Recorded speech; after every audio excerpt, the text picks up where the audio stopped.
lagi, saya Septia Dinda Primasari, dosen dari Akademi Kebidanan Wahana Husada Bandar Jaya, Prodi D3 Kebidanan.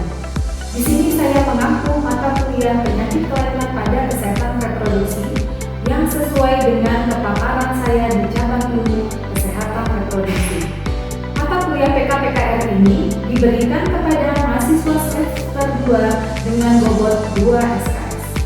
Adapun deskripsi mata kuliah memberikan kemampuan kepada mahasiswa untuk memahami tentang penyakit, kelainan, dan masalah pada kesehatan reproduksi, serta memberikan kemampuan kepada mahasiswa untuk dapat menganalisis masalah dan gangguan yang terjadi pada sistem reproduksi dalam lingkup praktik kebidanan dengan kompetensi profesi bidan. CPL atau capaian pembelajaran lulusan pada mata kuliah ini mulai dari sikap, pengetahuan, keterampilan umum, dan keterampilan khusus, yaitu menjunjung tinggi nilai kemanusiaan dalam menjalankan praktik kebidanan berdasarkan agama, moral, dan filosofi kode etik profesi, serta standar kebidanan, menguasai konsep umum psikologi perkembangan yang berkaitan dengan siklus reproduksi perempuan, mampu bekerja sama, berkomunikasi teknis dan prosedural dalam pekerjaan, mampu berkomunikasi teknis dan prosedural secara verbal dan non-verbal dengan perempuan, keluarganya, masyarakat, serta teman sejawat untuk meningkatkan kesehatan perempuan, ibu, dan anak. Kemudian lanjut ke CPMK, capaian pembelajaran mata kuliah. Mahasiswa mampu memahami dan menjelaskan permasalahan kesehatan reproduksi remaja.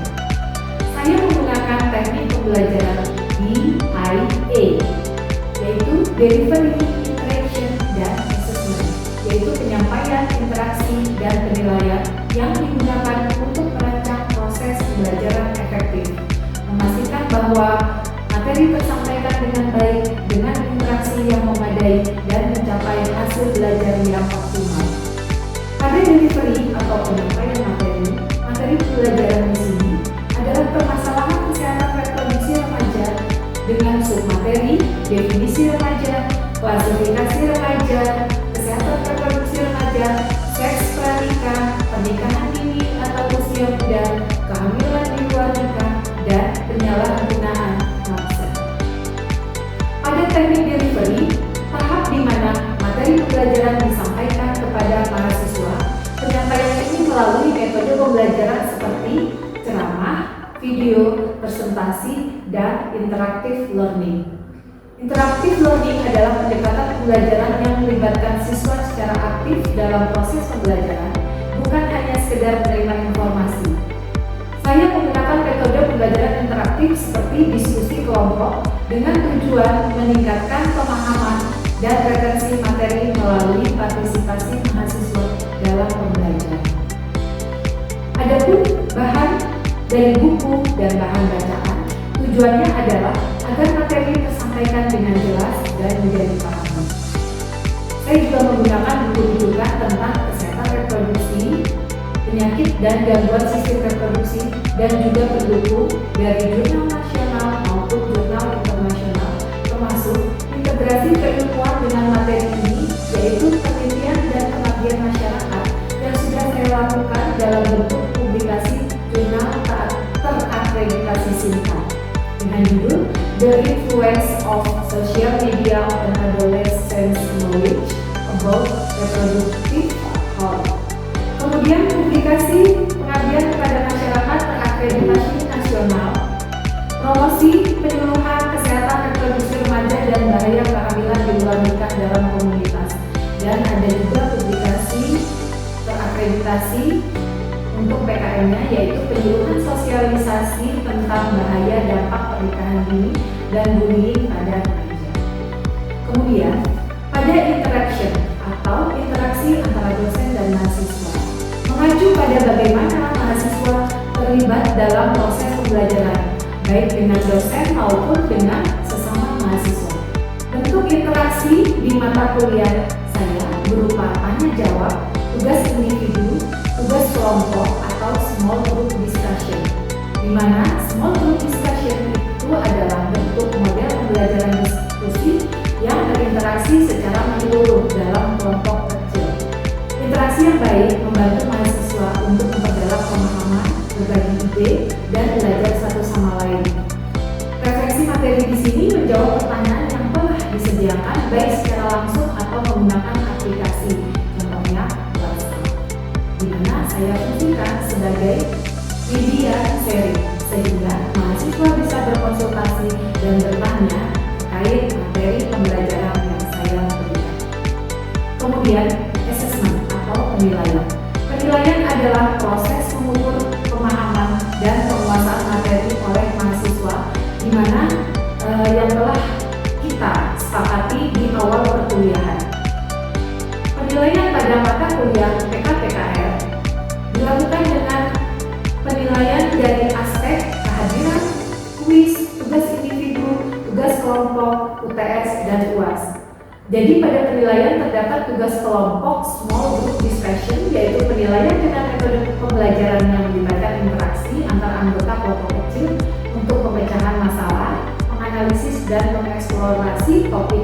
Kemudian dilanjutkan dengan pengadaan quiz ya, dengan penilaian MCQ atau multiple choice question untuk menilai mahasiswa secara individu. Hasil penilaian ini untuk mengevaluasi efektivitas pembelajaran dengan mengukur pencapaian tujuan pembelajaran.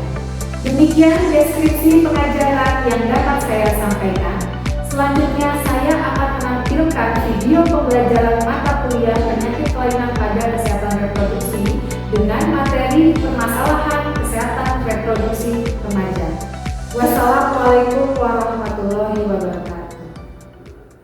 Assalamualaikum warahmatullahi wabarakatuh. Waalaikumsalam warahmatullahi wabarakatuh.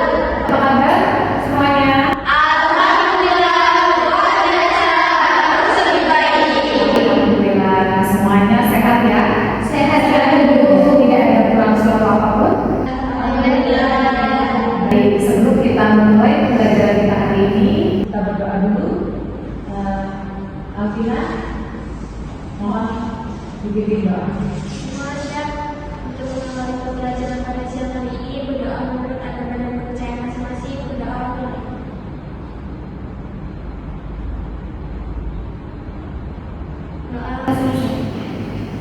Alhamdulillah, ya. Jadi sesuai harapan di doa kita hari ini, semoga kita semua selalu berkesehatan.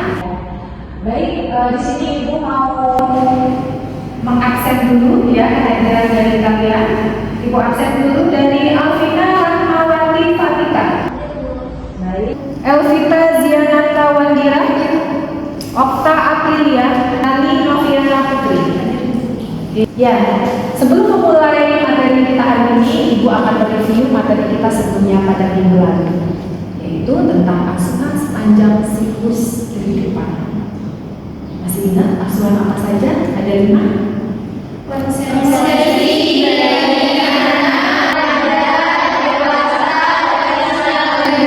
Oke, dimulai dari konsepsi, kemudian bayi dan anak, kemudian remaja, dewasa, dan usia lanjut. Oke, coba sedikit. Asuhan apa saja sih yang diberikan pada bayi dan anak? Ada yang tahu? ASI eksklusif, tumbuh kembang anak dan gizi seimbang, imunisasi, dan penanggulangan kekerasan. Benar atau salah? Benar. Ya. Kemudian satu lagi deh, ditanya, asuhan kesehatan apa yang diberikan pada usia dewasa? Wah, yang ini, coba, Safina.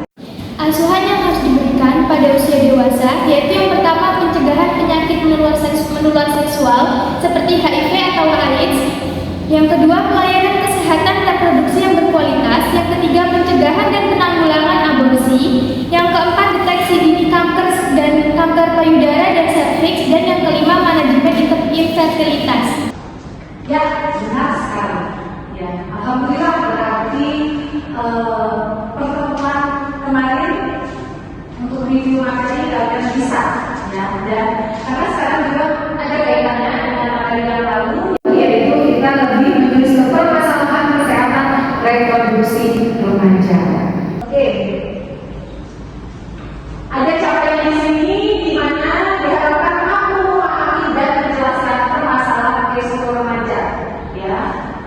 definisi remaja, di mana menurut WHO definisi remaja itu usia berkisar 10 sampai 19 tahun.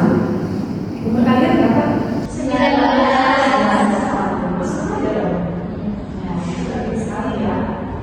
Untuk kesehatan reproduksi remaja, ya. Oke, klasifikasi remaja ada beberapa klasifikasi menurut Diabetes RI, ya, jadi menjadi remaja awal dan remaja akhir. Ya, respon remaja, kondisi sehat dari fungsi komponen dan proses reproduksi yang dimiliki oleh remaja. Di mana kalau kondisi sehat itu meliputi semua, mulai dari apa? Fisik,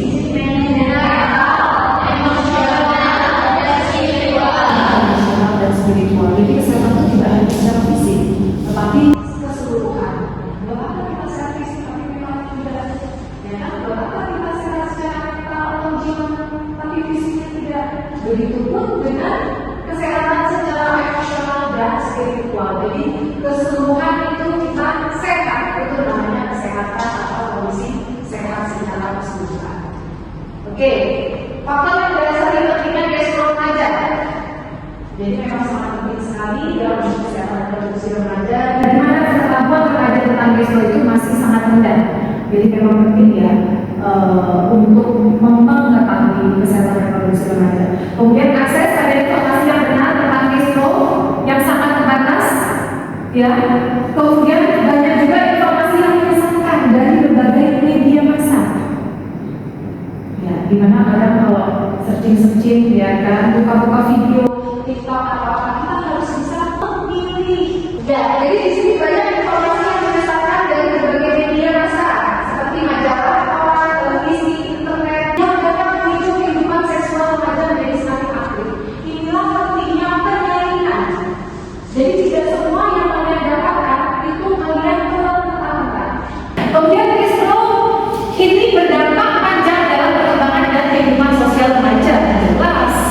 Ya kan? Karena memang permasalahan remaja itu pasti di dampak sosial lingkungan itu juga berpengaruh. Oke, permasalahan kesehatan reproduksi remaja.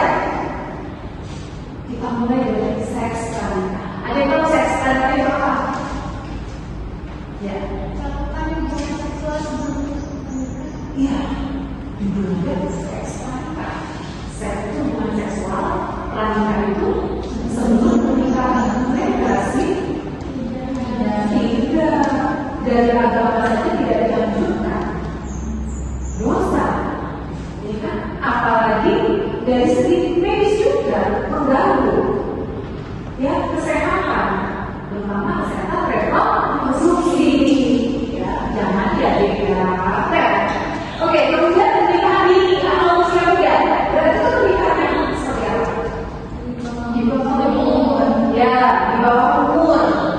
Yang katanya tadi masih remaja, menikah, jangan diabaikan. Jadi pernikahan dini atau usia muda itu masuk ke permasalahan gastro remaja, ya, karena dari pernikahan dini biasanya terjadi kehamilan, ya, sehingga dia hamil bisa memungkinkan terjadinya penyakit IMS, contohnya apa IMS? Infeksi menular seksual. Yaitu penyakit yang memang membahayakan, ya. Kemudian kehamilan di wanita, nah ini tidak lanjutnya juga biasanya dari seks bebas. Kemudiannya kalau dia nikah setelah makan seks bebas, kalau tidak nikah tapi hamil, ada kejadian seperti itu?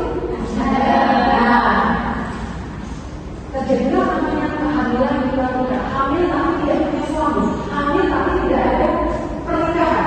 Ini kehamilan di wanita.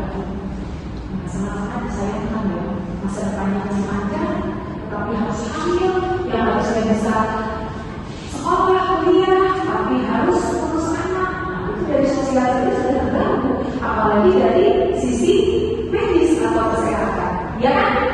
Ya, ya. Seperti apa? Intinya dia infeksi menular seksual. Sampai kalau dia bisa dari seks pranika itu bisa terjadi namanya penyakit HIV atau AIDS. dengan penularan lewat hubungan seksual. Ya. Kemudian nomor 4, penyalahgunaan nafza. Apa nafza?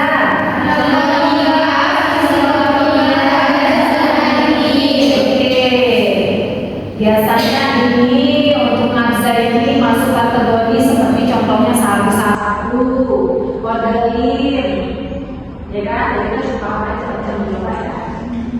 Oke, rokok sudah sedikit masuk ke nafza karena bikin apa? Kecanduan. Ya, dari permasalahan kesehatan reproduksi yang sudah ibu sampaikan, ada asuhan yang dapat kita berikan. Yang pertama, dari gizi.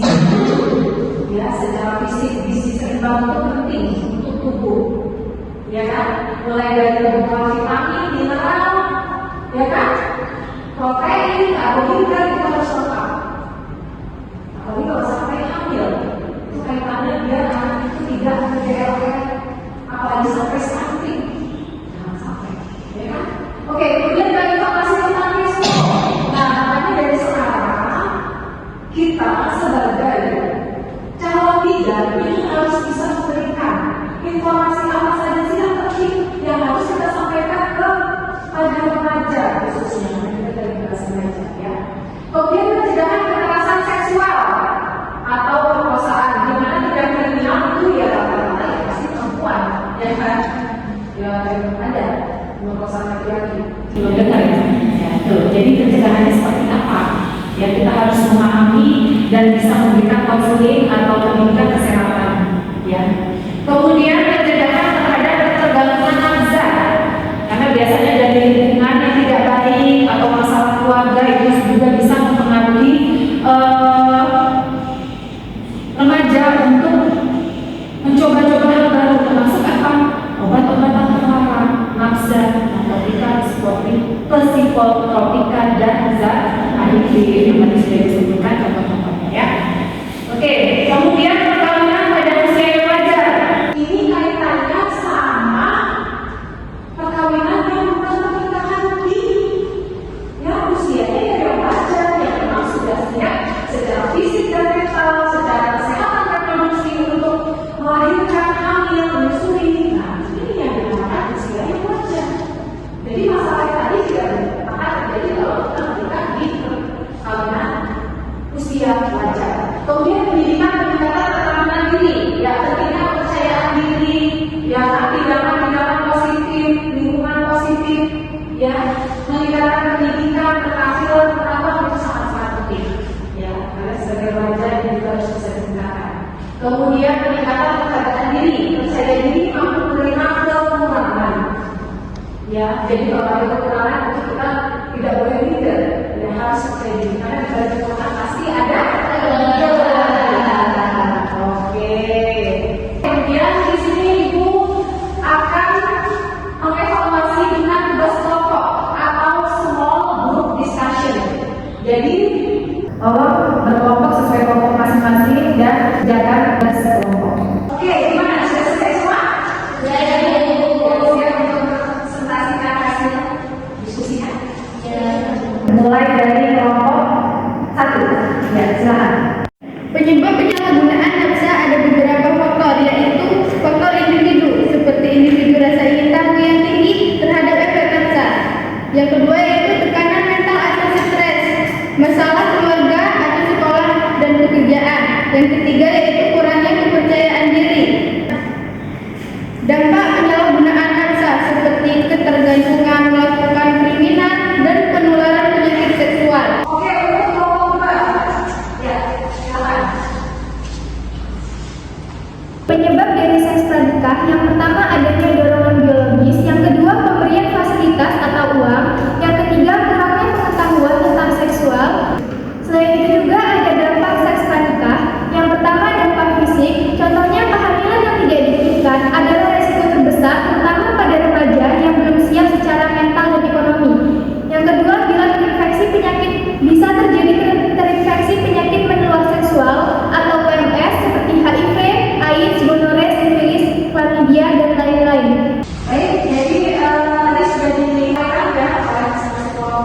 tentang permasalahan kesehatan reproduksi mulai dari dampak, kemudian penyebab dan solusi. Ya, sudah ada sedikit kenalan ya pastinya ya, tadi sudah dijelaskan dan sekarang kalian juga sudah menyajikan dalam bentuk presentasi kelompok. Oke, ini untuk tambahan video perilaku seksual terhadap. Perilaku seksual adalah perilaku sebuah fisik anak ini memainkan perilaku biasanya dilakukan oleh pasangan suami istri. Perilaku seksual itu sendiri merupakan lawan jenis. Apa sih perilaku seksual itu? Perilaku seksual itu adalah perilaku seksual yang dilakukan sebelum adanya ikatan resmi atau pernikahan pada badan tubuh. Perilaku yang seperti apa sih termasuk perilaku seksual kan? Pada perilaku seksual dapat dilakukan dengan berbagai cara, seperti fantasi, berpegangan tangan, pelukan, ciuman, sampai akhirnya bisa berhubungan intim. Tahu fakta-fakta penyebab kemajuan seksual nikah? Fakta-fakta penyebabnya adalah adanya gejala dasar atau nafsu dari diri sendiri, adanya keinginan dan coba-coba, informasi dan komunikasi yang kurang, kualitas religiositas atau keinginan diri yang maju itu sendiri, peran keluarga dan perbankan dan sebagainya. Alasan pemicu melakukan seksual nikah yaitu kematangan dan perubahan biologis yang terjadi pada masa racun batas yang memungkinkan hormonal sehingga menimbulkan perilaku seksual dan adanya tekanan dari pacar dan teman sebaya. Apa saja sih dampak dan risiko dari seksual nikah? Dampaknya adalah dampak psikologis, perasaan marah, takut, cemas, depresi, rendah diri, dan merasa bersalah dan berdosa.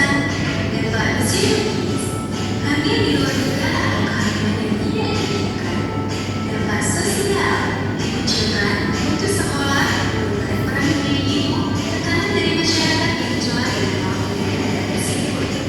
Dampak fisik, penyakit menular seksual seperti gonorrea atau kencing anak, sifilis, trichomonas vaginalis, herpes genitalis, HIV atau AIDS.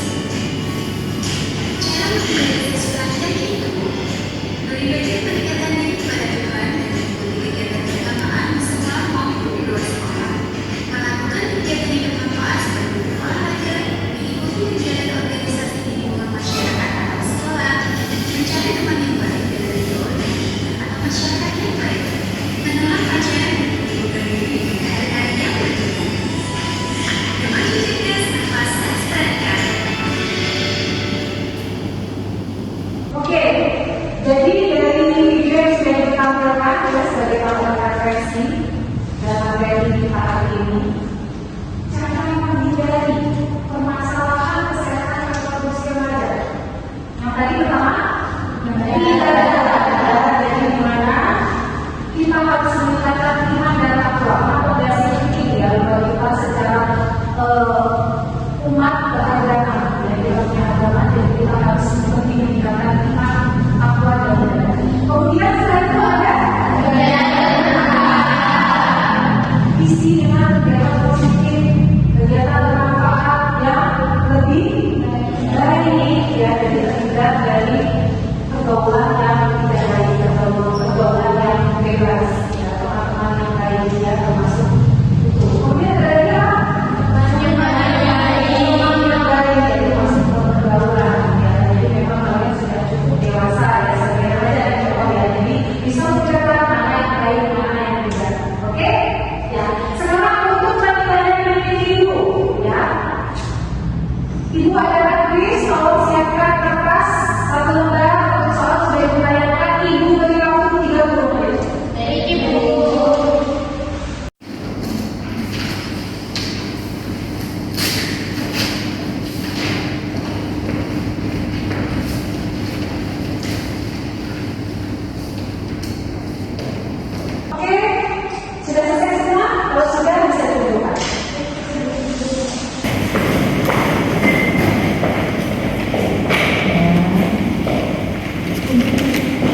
kita lakukan kuis juga. Kemudian itu Ibu akhiri pertemuan kita hari ini, mudah-mudahan bermanfaat. Amin.